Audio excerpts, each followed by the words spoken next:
오늘 우리에게 허락된 말씀은 신약 성경 요한복음 1장 35절부터 51절까지 말씀입니다. 신약 성경 요한복음 1장 35절부터 51절까지 말씀 봉독해 드리겠습니다.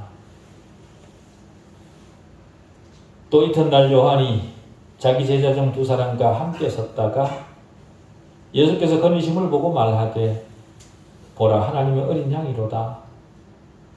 두 제자가 그의 말을 듣고 예수를 따르거늘 예수께서 돌이켜 그 따르는 것을 보시고 물어 이르시되 무엇을 구하느냐?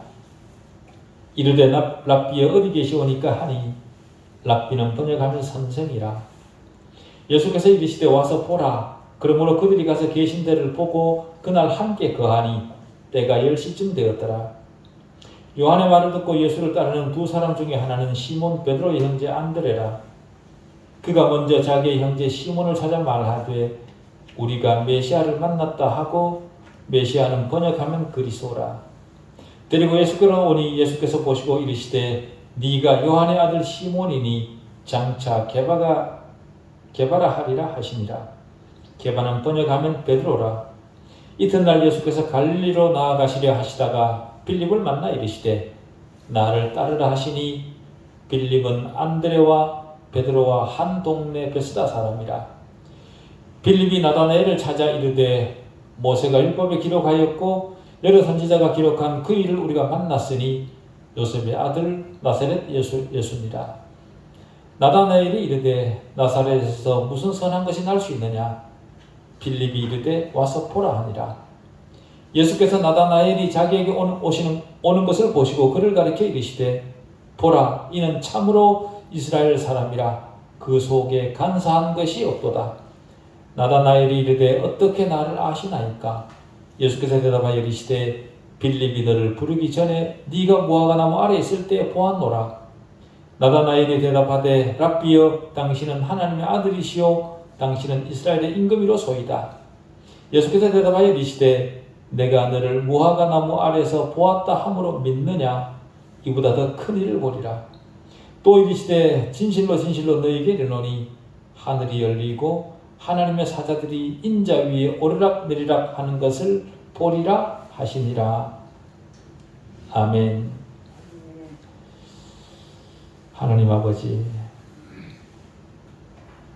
하나님과 인간의 본래적 관계를 알도록 말씀 앞에 다시 듣는 자로 세워주셔서 감사합니다. 하나님 앞에서 인간이 그리고 세계와 관련해서 인간이 누구인지를 명확히 밝히는 말씀 되게 해주십시오. 하나님은 추상적 어떤 힘이나 이념이 아니라 참되시며 살아계신 신적 인격체임을 압니다. 신적 인격체인 하나님에 대한 바른 지식과 하나님의 의지와 하나님의 인격성을 증언하는 말씀 되게 해주십시오. 세계의 초월적 주제이신 하나님은 인간의 주도적 인식 아래 계시는 분이 아니라 오직 하나님의 주권적 선택에 따라 우리에게 알려지시는 분입니다. 하나님의 뜻에 따라 우리에게 나타나신 하나님만 인식되는 아름다운 말씀 되게 해주시옵기를 우리 주 예수 그리스도 이름으로 기도하옵나이다. 아멘. 이 본문을 읽으면서 사람의 신뢰가 얼마나 중요한 것인가를 다시 생각을 했고, 더구나 현대교회의 신뢰도가 완전히 나락으로 떨어진 상황에서 현대 성도들의 신뢰도는 어떠한가 라는 생각도 했습니다. 누군가가 다른 사람에게 무엇인가를 전할 때 가장 중요한 것은 전하는 사람의 신뢰도입니다. 그래서 유대인들도 그 신뢰를 담보하기 위해 늘 두 사람 이상의 증인을 요구했었죠. 다시 말해 증거 능력이 확보되어야 신뢰할 수 있다는 겁니다. 그런 차원에서 현대 성도들이 즉 지금 저와 여러분이 여러분의 증거 능력은 어떠한가?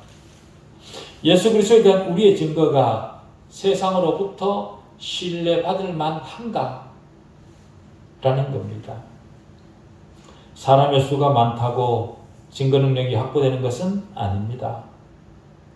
물론 어리석은 사람 세상은 다수의 군중에게 눈을 돌립니다만은 영적 분별력을 가진 사람들은 달라야 되죠. 하나님으로부터 택정함을 받은 사람들의 증언은 그 신빙성이 확보되어야 됩니다. 그렇게 되기 위해 우리는 어떤 사람이어야 하겠습니까? 오늘은 그 문제를 좀 살피려고 합니다. 우리가 믿지 않는 사람들에게 신뢰를 주려면 우선 우리 안에 확신이 있어야 됩니다. 다시 말해 내 안에 하나님의 구원하시는 역사가 명백하게 이루어졌고 그것은 영단번에 그리고 영원한 효력을 가지게 되었다는 사실에 대한 확신이 우리 가운데 있어야 됩니다. 내 자신의 구원에 대해서도 불분명하면서 다른 사람에게 복음을 전할 수는 없습니다. 내가 하나님으로부터 부름받았다는 사실에 대해 분명하지 못하거나 지금은 구원을 받았지만 그 구원을 잃어버릴지도 모른다라고 두려워하고 있다면 그 사람은 다른 사람에게 복음을 전할 것이 아니라 자신의 구원 문제부터 다시 점검하고 확인해야 합니다. 자신의 구원 문제에 대해 큰 관심을 가졌던 역사적 인물 중에 우리가 잘 아는 마틴 루터라는 사람이 있습니다. 그는 자기 영혼의 구원을 위해 수도원에서 할 수 있는 모든 류의 엄격한 규율에 자신을 복종시켰고 있는 힘을 다해 성경을 연구했었습니다. 그런 노력 때문에 다른 사람의 눈에는 루터가 대단한 견단을 이룬 것처럼 그렇게 보였었죠. 그래서 그는 한때 어린 성자라는 평판을 받기도 했었을 정도였습니다. 그러나 그의 그런 노력과 절제훈련에도 불구하고 자기 영혼의 상태에 대해서는 늘 불확실했고 그래서 그 자신은 다른 사람에게 전혀 쓸모가 없는 사람이라 그렇게 생각을 했었다고 합니다. 그랬던 그가 다른 사람에게 도움이 되기 시작한 것은 로마서 1장 17절을 통해 은혜의 복음에 대한 지식을 알게 되고 자신의 구원에 대해 확신을 하기 시작을 하면서부터 다른 사람에게 도움이 되기 시작했다고 합니다.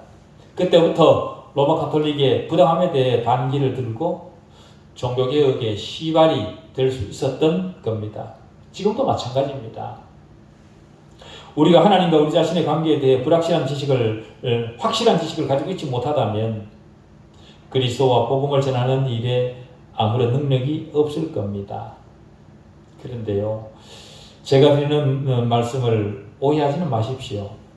다시 말해 구원의 확신을 가지고 있어야 그리스도인이다. 제가 그렇게 말하는 것이 아닙니다. 하나님과의 관계를 자신 있게 설명할 능력이 없더라도 충분히 그리스도인일 수 있습니다.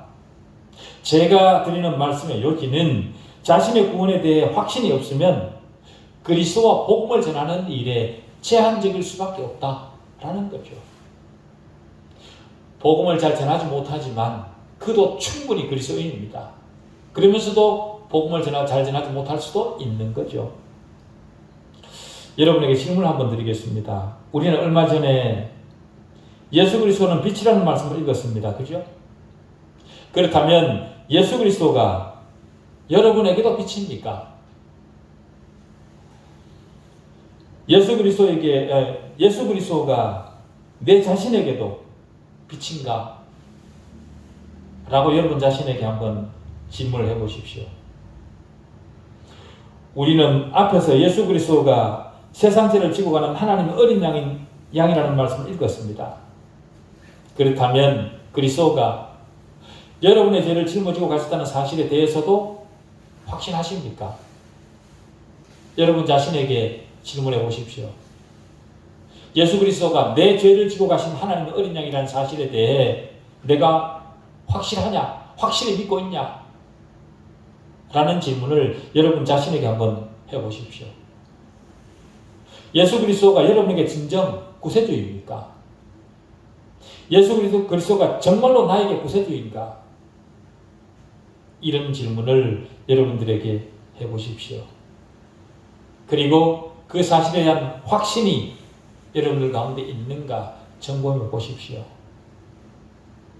확신이 있다면 우리는 요한일서 5장 10절 이하의 말씀 앞에 굳게 설 수 있습니다. 거기 보면 하나님의 아들을 믿는 자는 자기 안에 증거가 있고, 뭐가 있어요? 증거가 있어요. 하나님을 믿지 아니하는 자는 하나님을 거짓말하는 자로 만드나니 이는 하나님께서 그 아들에 대하여 증언하신 증거를 믿지 아니하였습니다. 또 증거는 이것이니 하나님이 우리에게 영생을 주신 것과 무엇을 주셨다고요? 영생을 주셨다고요. 영생을 주신 것과 이 생명이 그의 아들 안에 있는 그것이니라. 우리 안에 있는 영생이 예수 그리스도 안에 있는 영생과 같은 것이라 그 말이죠. 아들이 있는 자에게는 생명이 있고 하나님의 아들이 없는 자에게는 생명이 없느니라. 내가 하나님의 아들의 이름을 믿는 너희에게 이것을 쓰는 것은 너희로 하여금 너희에게 영생이 있음을 알게 하려 하심이라. 만일 위의 진술이 여러분에게 진리이고 이 사실을 여러분이 확신하신다면 여러분은 그리스도 안에 있는 사람이 틀림없습니다. 그렇지만요, 이 진술 앞에 분명하다고 해서 우리가 의인이 된 것은 아닙니다. 예. 여전히 죄인이죠. 여전히 죄인이지만 하나님으로부터 의인이라 그렇게 불려지는 존재가 된 겁니다. 우리는 회심한 이후에도 우리 자신으로는 여전히 하나님의 뜻을 원하지 않는다는 사실을 우리는 인식해야만 됩니다. 여러분은 하나님의 뜻을 원하십니까? 자기 자신에 대해 솔직한 사람이라면 기본적으로 자신은 여전히 자신의 생각과 자신의 길로 가기를 더 원한다는 것을 인정하지 않을 수 없을 겁니다. 마음으로는, 생각으로는 하나님의 뜻을 원한다 그렇게 생각할지 모르지만 실제로 우리가 가는 삶의 모습을 보면 하나님이 원하시는 방향과는 다르죠. 우리 모두는 출애굽한 이스라엘 백성이 약속의 땅을 향해 나아가던 모습과 같다는 것을 알아야 됩니다. 우리는 바로 그런 모습입니다. 그들은 하나님의 분명한 약속에도 불구하고 순례 여정 동안 모든 단계마다 하나님의 방식을 따르지 않고 투정을 하며 변덕을 부리고 배역하는 길로 나아갔습니다. 그들의 그 모습은 지금 우리의 모습과 같습니다. 그들이 타국에서 노예로 있을 때 하나님은 그들을 큰 표적과 이적으로 그 노예로부터 벗어나게 했습니다. 그런데 애굽의 노예로부터 벗어나서 광야에 들어서자마자 그들은 이런 배신의 말을 합니다. 우리가 애굽 땅에서 고기 가마 곁에 앉아 있던 때와 떡을 배불리 먹던 때에 여호와의 손에 죽었다면 좋았을 것을 너희가 이 광야로 우리를 인도해내어 이 온 회중이 줄여듣게 하는도다. 자신을 지배하여 억압하던 나라로부터 이끌어내시고 먹을 음식과 물을 제공했음에도 불구하고 제공되는 음식이 마음에 들지 않는다고, 우리가 애굽에 있을 때에는 값없이 생선과 오이와 참외와 부추와 파와 마늘을 먹은 것이 생각나거늘 이제는 우리의 기력이다 하여 이 만나 외에는 보이는 것이 아무것도 없도다. 이런 투정을 이스라엘 백성들이 했습니다. 이 모습은 바로 저와 여러분의 모습이죠. 그 후에도 약속의 땅에 들어가서 땅을 정복하라는 명령을 받았을 때도 거기에는 거인들이 살아서 할 수 없다고 그렇게 저항을 했고, 하나님의 인도하심이 있을 때까지 광야에 머무르라 그렇게 하셨음에도 불구하고 기어이 그 말을 듣지 않고 들어가다가 대패를 당했던 그런 기억도 있습니다. 이렇게 이스라엘은 가는 곳마다 쿠비마다 하나님의 말씀을 거역했습니다. 구원받은 우리의 모습 아닙니까? 그죠? 그럼에도 불구하고 하나님은 하나님의 목적하신 것은 기어이 이루신다는 것을 저들이 배우도록까지 저들을 이끌어 가셨습니다. 우리 역시 마찬가지입니다. 우리는 믿음이나 신실성이 있어서 본을 보이는 자들이 아닙니다. 우리를 그냥 두면 우리는 다시 애굽으로 돌아갈 자들입니다. 언제든지. 그런 우리를 간섭하사 낭떠러지로 떨어지지 않도록 지키시는 하나님이 계시다는 사실을 우리는 늘 생각해야 됩니다. 그런 생각을 가지고 내 천성적 성향에도 불구하고 하나님을 의지하여 하나님의 뜻을 추구하는 삶을 살겠노라. 그렇게 우리는 우리 자신을 늘 새롭게 해야 되고 우리 자신 안에 있는 의지를 끄집어내어서 발동시켜야 됩니다. 그럴 때 우리가 그런 모습으로 우리의 삶을 드러낼 때 세상은 우리의 삶을 보고 우리를 신뢰하고 우리 말을 들어줄 겁니다. 우리의 증거가 신뢰를 얻도록 하기 위한 세 번째 조건은요. 요점은 하나님에게 조건 없이 굴복해야 된다는 사실입니다. 비록 우리는 천성적으로 하나님의 뜻을 실천하기 싫어하지만 그럴지라도 우리는 우리 자신에게 속해 있지 않다는 것을 인식하고 다시 말해 우리는 값으로 팔린 바 되었다는 사실을 인식하고 영적으로 육적으로 하나님을 영화롭게 해야 된다라는 겁니다. 우리는 하나님에게 돈과 물질과 시간을 드리면서도 자기 자신을 드리지는 않습니다. 곰곰이 생각해 보십시오. 돈을 드리고 시간을 드리고 물질을 드리는 것이 곧 자기 자신을 드리는 것이라 그렇게 생각을 합니다. 그렇게 착각을 합니다.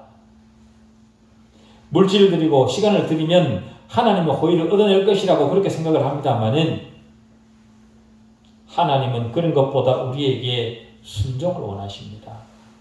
하나님의 말씀을 듣기를 원하십니다. 신뢰 있는 증거자가 되기 위한 네 번째 조건은요. 예수님과 함께 많은 시간을 보내야 한다는 겁니다. 주님과 같이 보내는 시간이 없는 사람은요. 잠깐 빛을 내는 것 같지만 영적 깊이가 얕아서 금방 바닥을 드러내고 맙니다. 다른 사람으로부터 스쳐 지나가듯 들은 그런 것들이 아니라 직접 주님을 대면하고 앉아 성경을 통해 말씀하시는 영적 생명수를 공급받는 그런 시간을 많이 가져야 됩니다. 그럴 때 우리 영적 깊이가 겉으로 드러나는 거죠. 믿지 않는 사람들이 그리스도인이 되고 싶지 않다고 말하는 가장 많은 이유는요. 소위 그리스도인이라고 말하는 사람들의 삶을 신뢰할 수가 없다는 겁니다. 저들이 살아가는 것이나 내가 살아가는 것이 다를 게 뭐냐? 그렇기 때문에 믿기 싫다는 거죠. 심지어는 예수 믿는 사람들이 너무도 위선적이고 이중적이어서 가까이 하고 싶지 않다. 그들은 그렇게 말합니다. 물론요. 그런 가짜 그리스도인 때문에 기독교가 사람들에게 잘못 인식되었다고 하더라도 그 잘못 인식된 그것 때문에 복음을 믿지 않아야 될 이유는 아니죠. 그게 곧 하나님은 아니니까요. 그러나 세상 사람들에게는 그런 분별력이 없습니다. 그렇기 때문에 우리 그리스도인 개개인의 됨됨이는 복음을 전하고 증거하는 일에 굉장히 중요한 역할을 합니다. 그런 차원에서 우리가 그리스도를 신뢰할 수 있게 증거하기 위한 다섯 번째 조건은요. 성경이 진술하는 대로의 복음을 파악하고 다른 사람에게 그것을 조리 있게 전할 수 있어야 됩니다. 내 생각이 아니라 내 안에서 재해석한 것이 아니라 성경이 말씀하는 그대로의 복음을 파악을 하고 그것을 조리 있게 다른 사람에게 전할 수 있도록 우리 자신을 훈련시켜야 됩니다. 복음이 무엇입니까? 좋은 소리, 복된 소리라는 뜻입니다. 좋은 소식은 죄 가운데 있는 우리가 영원한 멸망을 당하지 않도록 하나님께서 예수 그리스도를 보내셔서 우리를 위해 대신 죽게 하심으로 우리에게 영생을 주셨다는 겁니다. 그리고 주님의 죽으심을 죄에 대한 내 자신의 죽음으로 받아들이고 그리스도 자신의 삶 속에 그리스도를 자신의 삶 속에 영접하는 사람은 누구든지 단번에 하나님과 영적 관계를 맺게 되고 하나님은 그의 아버지가 되며 그는 하나님의 자녀로서 가지는 모든 특권을 누리게 된다. 라는 사실을 우리에게 전해주는 그것이 바로 복음입니다. 이 복음을 전하라고 주님은 마태복음 마지막에서 그리스도 안에 있는 모든 사람에게 사명을 주셨습니다. 거기 뭐라고 말씀하시냐면 그러므로 너희는 가서 모든 민족을 제자로 삼아 아버지와 아들과 성령의 이름으로 세례를 베풀고 내가 너희에게 분부한 모든 것을 가르쳐 지키게 하라. 볼지어다 내가 세상 끝날까지 너희와 항상 함께 있으리라 하시니라 얘기를 합니다. 이 구절은 얼핏 보기에 복음을 전하기 위해 다른 곳으로 가는 일에 강조를 둔 것처럼 보입니다. 그래서 많은 사람들이 선교사라는 이름으로 다른 나라로 떠났죠. 그런데 여기서 명령형으로 기록된 가서는요, 분사형이지 명령형이 아닙니다.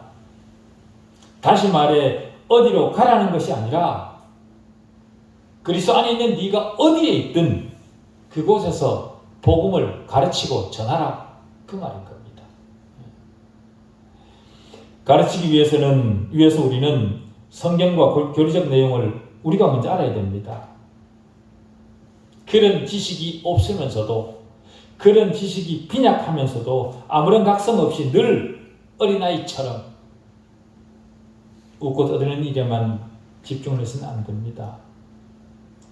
그리스도인된 우리가 성장하고 성숙해서 성화되는 것은요, 우리의 책임이고 의무입니다.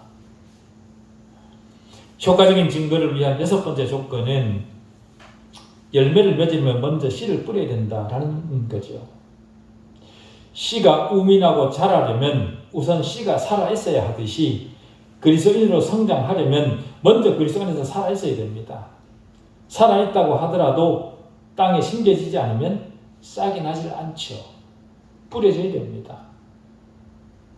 같은 논리로 우리가 단순히 회중 속에 앉아있기만 한다고 저절로 그리스도인으로 열매 맺어가는 것은 아니라는 겁니다. 맑은 정신으로 성경을 읽고 읽은 말씀을 따라 기도하고 그것을 삶에서 실천해야 됩니다. 제가 우리 딸에게 늘 강조하는 말이, 무엇인가를 하지 않았으면서 어떤 결과를 기대하는 것은 정신병 초기 증상이다. 제가 그렇게 늘 얘기를 합니다. 마찬가지인 거죠. 복음을 신뢰성 있게 전하기 위한 7번째 조건은요, 어렵고 힘든 일을 할 마음의 태도를 갖추고 있어야 된다라는 사실입니다. 그리스도인은 손해를 보더라도 해야 될 일은 할 줄 아는 사람이어야 됩니다. 현대 많은 그리스도인들은 조금만 심적으로 부담이 되거나 어려운 일이 맡겨지면 쉽게 돌아서 버리죠. 그래서는 안 된다는 겁니다. 주님께서 십자가에 못 박히시기 직전에 이 사실을 지적하는 한 예화를 들려주셨습니다. 바로 마태복음 25장에 나오는 달란트 비유라는 것인데요. 어떤 사람이 외국 여행을 떠나면서 종들을 불러서 자기 재산의 일부를 나누어 종들에게 맡깁니다. 어떤 종에게는 금 5달란트를, 또 어떤 종에게는 금 2달란트를, 또 어떤 종에게는 금 1달란트를 맡깁니다. 1달란트, 그러니까 별로 실감이 안 나시죠? 금 1달란트는 요즘 현대식으로 계산을 하면 금 34kg에 해당되는 겁니다. 어마어마하죠. 계산을 해보면 굉장히 큰 돈입니다. 현재 금 1kg는요, 한국 돈으로 8,700만 원 정도인데 34kg이면 약 30억 가까이 됩니다. 5달란트 맡은 사람은 150억을 맡은 거죠. 1달란트를 맡은 사람도 30억을 맡은 겁니다. 결코 적은 돈이 아닙니다. 시간이 지나서 주인이 돌아왔고 결산하자고 종들을 불렀습니다. 5달란트를 맡겼던 사람은 원금에다가 5달란트를 더 내놓았습니다.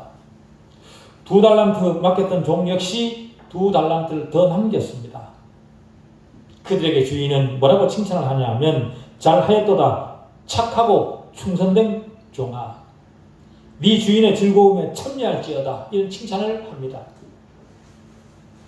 1달란트를 맡겼던 종은 뭐라고 얘기를 하냐면, 주인이여, 당신은 굳은 사람이라 심지 않는 데서 거두고 해치지 않는 데서 모으는 줄을 내가 알았으므로 두려워하여 나가서 당신의 달란트를 땅에 감추어 두었었나이다. 보소서 당신의 것을 가지셨나이다. 이렇게 얘기를 합니다.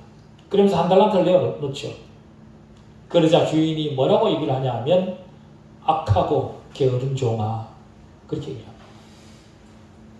부담이 된다고, 하기 싫다고, 안 하고, 네게 맡겨진 그 달란트를 그냥 숨겨놓았냐. 그건 악하다는 거죠. 우리는 하나님 우리 각자에게 달란트를 주시고 그것을 기회 삼기를 원하십니다. 그런데 그 기회를 짐으로 생각하는 사람들이 있죠. 그러나 하나님은 우리가 이 땅에 있는 동안 우리에게 맡겨진 것을 이용해서 다른 사람을 섬기고 하나님을 섬기기를 원하십니다. 우리가 하나님을 섬기면 그것을 그저 받고 계시는 그런 하나님이 아니십니다. 우리가 하나님을 섬기고 사람을 섬겼던 것과는 비교할 수 없는 분량으로 우리에게 반드시 돌려주시는 하나님이십니다. 그래서 우리로 살아계신 하나님이라 그렇게 고백할 수밖에 없도록 만드시는 것이 분이 바로 하나님이시죠. 그러니 내 눈앞에 누군가는 해야 될 일이지만 남들이 하기를 꺼려하는 것들이 있다면 기꺼운 마음으로 그 일을 감당하십시오. 그러면 하나님께서 반드시 그 일에 대한 보상을 해주십니다. 갚아주십니다. 그리스도인의 신뢰를 위한 마지막 조건은요. 예수 그리스도를 위해 우리가 행하는 모든 일이 사랑을 특징으로 해야 된다라는 겁니다. 의무감으로 형식적으로 해서는 안 된다는 거죠. 기독교가 말하는 사랑은요. 감정적으로 하나가 되라 그런 말이 아닙니다. 감정적으로 앞에서 보기에만 하얀 이빨 드러내고 좋아하는 것처럼 떠들라 그런 말이 아니라 의지를 발동해서 상대의 필요를 가장 겸손한 태도로 바라보라는 겁니다. 그것이 바로 기독교가 말하는 사랑입니다. 그렇게 가장 겸손한 태도로 상대방의 필요를 바라보다가 거기에 할 일이 있다면 기꺼이 하라는 거죠. 손해를 보더라도. 여러분은 어떻습니까? 많은 그리스도인들이 자신의 인격을 포장하기 위해 겉으로는 웃음을 보입니다마는 상대를 위해 진정으로 허리를 숙이지는 않는 것 같습니다. 진실된 마음으로 그것이 곧 내 일인 것처럼 자신의 일인 것처럼 그런 마음을 가지지는 않는 것 같습니다. 그러나 기독교적 사랑은 그리스도인의 선택이 아니라 책임이고 의무입니다. 우리는 명령을 받은 거죠. 그래서 로마서 8장 17절은 자녀임은 또한 상속자 곧 하나님의 상속자요 그리스도와 함께 한 상속자니 우리가 그와 함께 영광을 받기 위하여 고난도 함께 받아야 할 것이니라 그렇게 얘기를 합니다. 그리스도의 은혜를 받기 위해서는 주님이 주시는 고난도 기꺼이 받아야 된다라는 거죠. 사랑을 위해 고난받는 것은요. 그리스도인의 표지입니다. 그리스도인의 표시입니다. 믿지 않는 자들도 우리의 참된 사랑을 지켜보고 있습니다. 십자가에 못 박히시기 직전 주님은 고별 설교에서 새 계명을 너희에게 주노니 서로 사랑하라. 내가 너희를 사랑한 것 같이 너희도 서로 사랑하라. 너희가 서로 사랑하면 이로써 모든 사람이 너희가 내 제자인 줄 알리라. 그렇게 말씀하셨습니다. 우리가 서로 사랑하면 세상은 우리가 그리스도인임을 알아봅니다. 그리스도인은 그리스도의 사랑을 위해서라도 자신의 행위에 대해 책임지려는 태도가 있어야 됩니다. 그 책임에 물질적, 정신적 손해가 따르더라도 그것을 회피하거나 외면해서는 안 됩니다. 많은 교회 설교에서 사랑하라는 말을 얼마나 많이 합니까? 그러나 말은 그렇게 하면서도 어려움에 처한 성도를 위해 목사들이 시간을 내는 일에는 굉장히 망설입니다.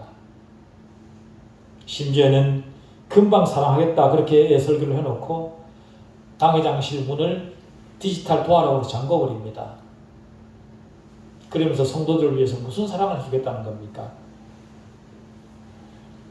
이런 이중적 태도를 이제는 세상도 알았습니다. 그래서 세상은 더 이상 교회가 전하는 말을 들으려 하지 않습니다. 닫혀있는 세상 사람들의 마음을 열기 위해서는 그리스도인된 우리 안에 주님의 사랑을 진짜 사랑을 다시 회복해야 됩니다. 회복을 하는 척, 회복을 한 척 그렇게 할 것이 아니라 세상을 위해, 세상 사람들을 위해 기꺼이 내 자신을 희생하고 손해를 감수해야 합니다.